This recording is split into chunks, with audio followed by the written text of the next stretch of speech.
Yes,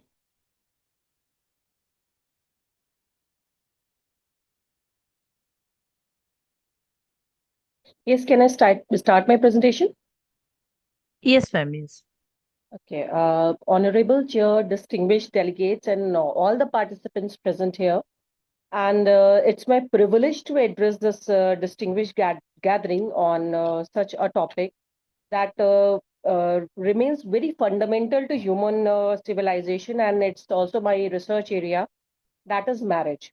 And when we talk about Indian traditions and culture, so we usually talk about this fundamental unit of our society, that is marriage. And although it is one of the oldest social institution, but it continues to evolve in response to changing dynamics, economic, and as we are in the world of globalization. So, in contemporary society, marriage is undergoing a profound transformation. So, the urbanization, digitalization, and the increased educational attainments, and one of the reason is also that the women's empowerment and education, and the shifted social expectations have redefined the nature of intimate relationship and family life, and in India also. So, these changes compel us to critically re examine marriage, not merely as a legal or cultural institution, but also as a dynamic social system that shapes individual well being and family resilience and societal development. So, the Indian experience is particularly significant because it reflects the coexistence of enduring cultural traditions with the rapid social modernization.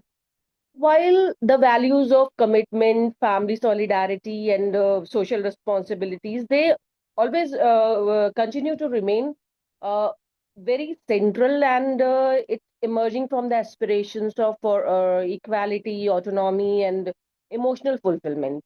So the basic objective of this keynote address is not to debate whether marriage is strengthening or it's weakening, but rather it is to examine that how marriage is adapting to the contemporary realities, to identify the opportunities this transformation presents, and to understand the challenges it creates, and to explore evidence-based directions for building stronger, healthier, and more sustainable family relationships.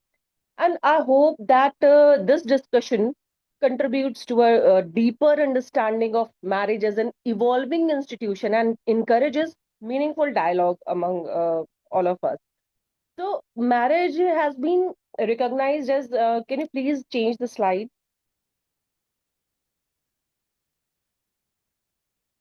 Marriage has been recognized as one of the most enduring and universal social institutions. And although its forms and practices vary cultural and religions and societies, its fundamental purpose has remained remarkably consistent.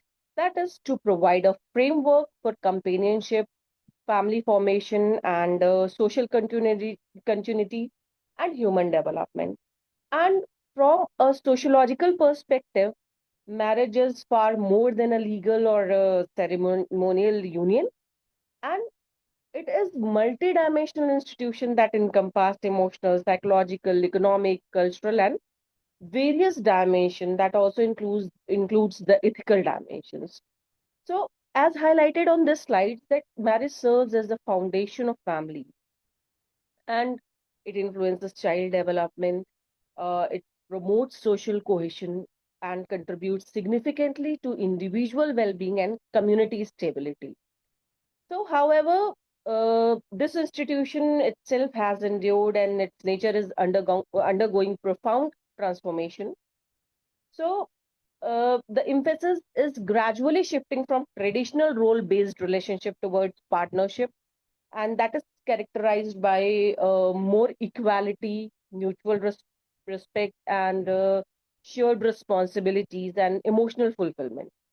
So, this transformation should not be interpreted as the decline of marriage, Rather, it reflects the remarkable capacity of this institution to adapt to changing social realities while continuing to fulfill its essential functions. Please, next slide. Can you please change the next slide? So, that why this topic matters, or marriage is the heart of human development.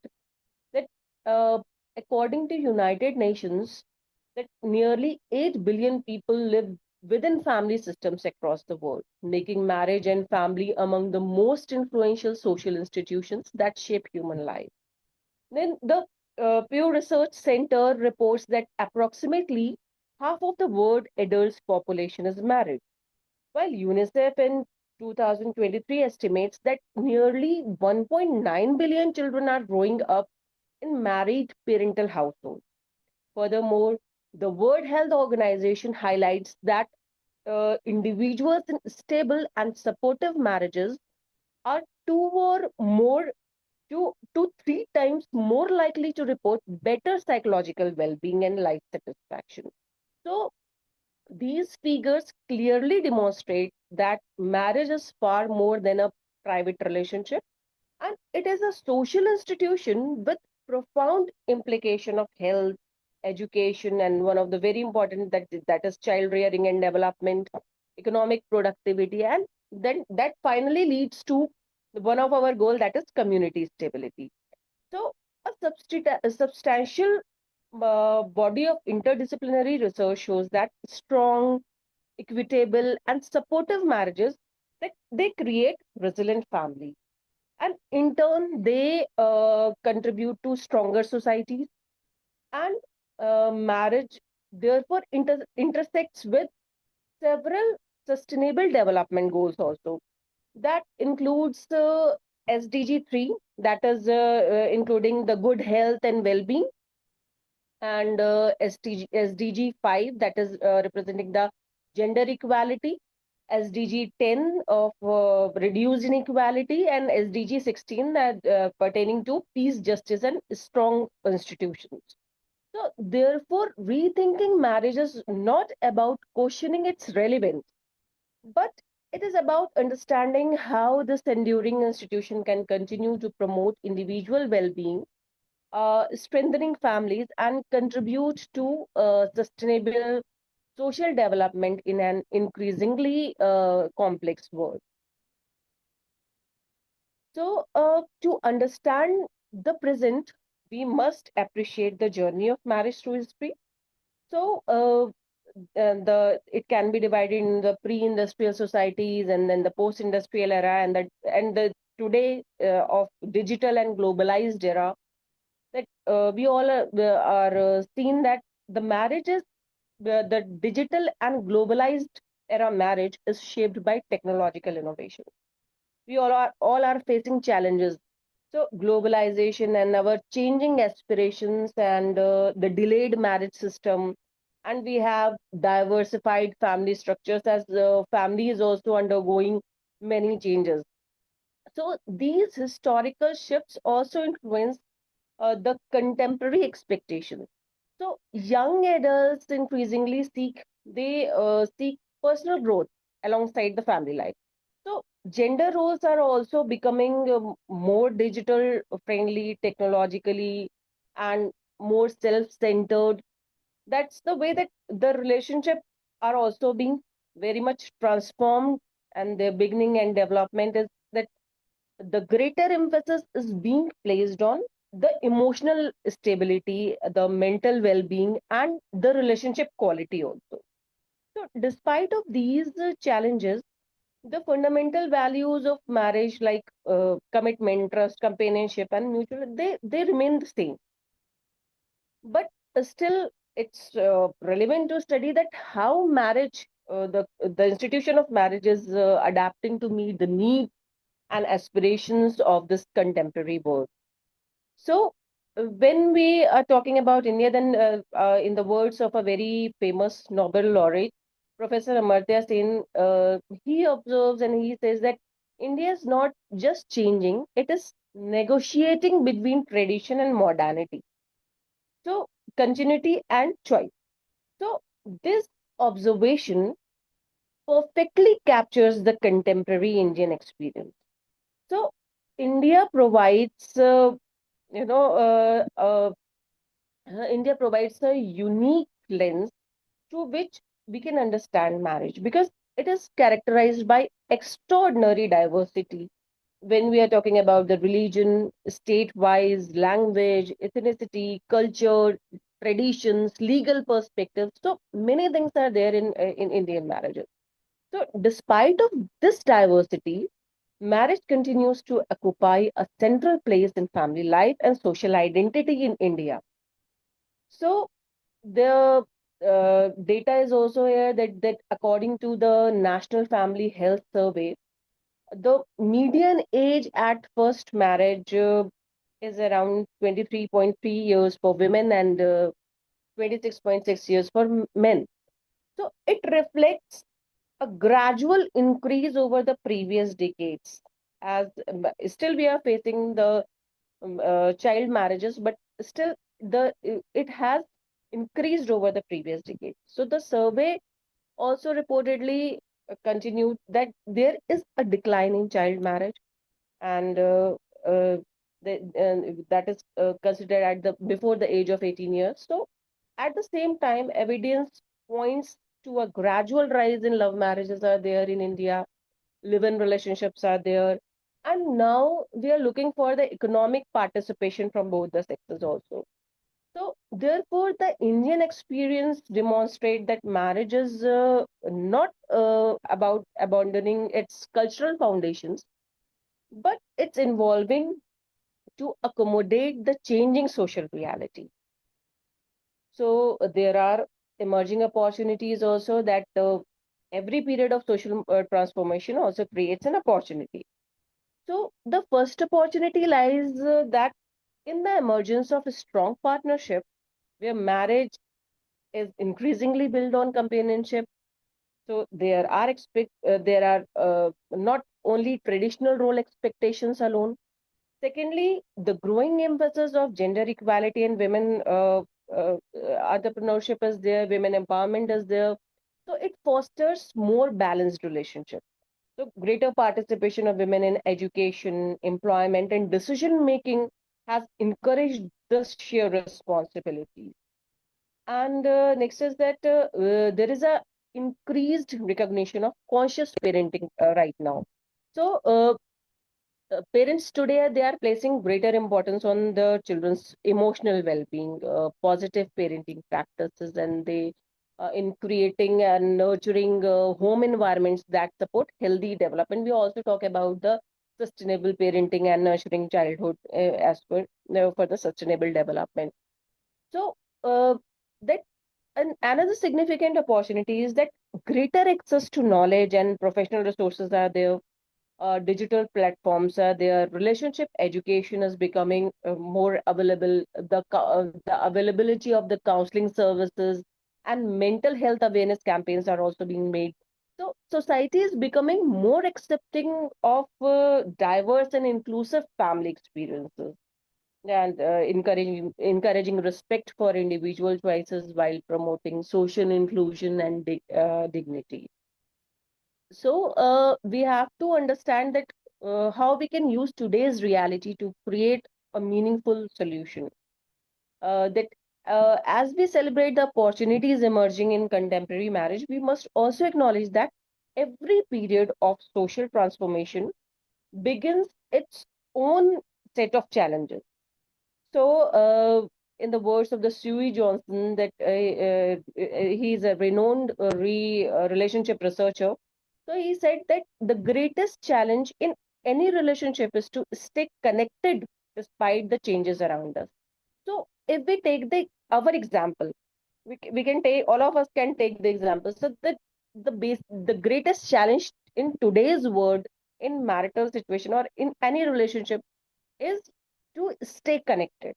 Although we are having mobile phones and the laptops and the connectivity and the world is now becoming the global village, but still the greatest challenge is that in within a relationship we are staying single. Our emotional things are not being fully driven by our partner. So this is the greatest challenge. So contemporary marriages today are shaped by multiple social, emotional, and psychological pressures. And the most significant challenge, what I feel and what I have studied, is the relationship gap. And as we all have busy lifestyles and digital distractions, that we are sitting together, but still we have digital distractions, and we have reduced quality time. We are sitting together, but still we are not having that quality time, and so it weakens our emotional stability in any relationship, and it also creates problem in mutual understanding. And another problem is that of unequal gender roles and the unrealistic expectations in marriage, that this gender should possess these qualities and then only the marriage can work. So, although progress has been made towards gender equality, but still many couples continue to struggle with unequal household responsibility, and a very conflicting role expectation is there, which leads to stress and dissatisfaction. And then again, then increasing attention is also being given to mental health nowadays. And according to World Health Organization, that stress, anxiety, depression, and unresolved psychological issues significantly influence relationship quality. And unfortunately, mental health concerns often, they remain unrecognized, especially in the Indian scenario. So the rapid expansion of digital technology and social media has created both opportunities and risks. So while technology enhances connectivity, and excessive screen time is also there, online comparisons are also there, and digital dependency is also there. So it can adversely affect the trust, intimacy, and communication in marriage. So we have to rise it, and we have to resolve these issues that includes the through the work-life imbalance is there, and financial stress and changing family structure is there. So actually, it acts as a erosion for long-term commitment when we talk about the marriage. So there are certain strengthening, or there are pathways forward also. So having discussed both the opportunities and challenges, that next question is, where do we go from here? So strong marriages are not built in a day, but by daily act of love, respect, forgiveness, and commitment. So strengthening marriage becomes a priority right now. So the couples must invest in effective communication, gender equality, and shared responsibilities should be there. Emotional connection and mental well-being should be taken into consideration. And the important thing is that family and communication support systems should be followed. They should be built with the mutual consent. So the effectiveness of the premarital education, relationship education programs, professional counseling, and family friend workplace policies are also there. So we can engage community for the betterment. So at the core, there lies four enduring values: that mutual respect, trust, commitment, and shared value. So it has to be implemented. That strong marriages lead to stable families, and stable families nurture healthy individuals. Healthy individuals build empowered communities, and empowered communities contribute to peaceful, inclusive, and sustainable society. So, therefore, strengthening marriage is not a private responsibility, but it can be considered as a shared societal investment. So there are certain recent developments also in the marriage, the emerging trends in India, that is that marriages are now taking place later in life, and there is a shift from a traditional institution of marriage to a more diversified couple based or partnership relationship that give gives more importance to emotional compatibility and mutual respect. And there is a growing recognition for mental health and relationship well-being. And there are also digital platforms, AI assisted matchmaking, social media and online counselings are also available right now. So the trend is that continued progress is there towards the gender equality also. And at the policy level also, that initiatives such as Bal Vivah Mukt Bharat is also there, that it reflects India's continued commitment to eliminating child marriage and promoting their rights, education, and well-beings, especially for the female children. And collectively, these developments suggest that India is moving from a model centered primarily on tradition towards one that seeks balance tradition with partnership, equality, well-being, and that also contributes towards the sustainability. So, I would like to conclude this keynote that I would like to leave you with one message, that marriage continues to matter still in today's world. And it remains one of the most influential social institutions, shaping not only individuals but also families, communities, and the future of society. So, throughout this presentation, we have seen that the world around us is changing rapidly. Social values, gender roles, technology, family structures are evolving. So, these structures, these changes, undoubtedly, they are the real challenges for us. So, however, they create unprecedented opportunities to build marriage that are more equitable, that are more resilient, compassionate, and fulfilling. So, the future of marriage, therefore, does not depend on preserving traditions unchanged, nor on abandoning them entirely. Rather, it lies in achieving a thoughtful balance between tradition and modernity, commitment and choice, and individual aspirations and collective responsibility. So, our vision should be a society where marriages are built on mutual respect, equality, emotional well being, and shared responsibility. Achieving this vision requires investment not only from couples but also from families, educators, research. So, research policy makers and mental health professionals also, they are being available. So we have to I would like to conclude with a simple thought that we have to invest in healthy marriages, and we invest through investing in healthy marriages, we invest in healthier families. Thank you so much. Thank you for your patient listening. Yeah. So thank you so much, ma'am, for the nice presentation. Actually, ma'am, you have given a very nice